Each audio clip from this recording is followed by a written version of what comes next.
विकासाचं असावं, पण विकास असं नसावं की ते लोकांना त्रासदायक ठरेल। मागच्या 1 तासापासून नांदेड शहरात मुसळधार पाऊस होतोय। मी सध्या आहे आसना ब्रिजच्या खाली। इथं वाहनांना आणि नागरिकांना खूप तारेवरची कसरत करावी लागत आहे त्यांच्या गाड्या काढायला। इतकं मोठं ब्रिज बांधण्यात आलंय, पण हे पावसाचं पाणी निघण्याचा मार्ग निश्चित करण्यात नाही आलंय।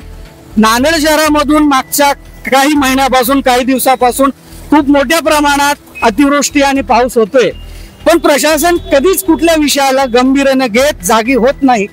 याकडे प्रशासन आणि नागरिकांना समन्वय साधून काम झालं पाहिजे। नागरिकांना प्रत्येक ठिकाणी पावसाचा तडाखा बसतोय, पावसाचा त्रास सहन करावा लागतोय आणि प्रशासन उदासीनतेने सगळे बघत आहे।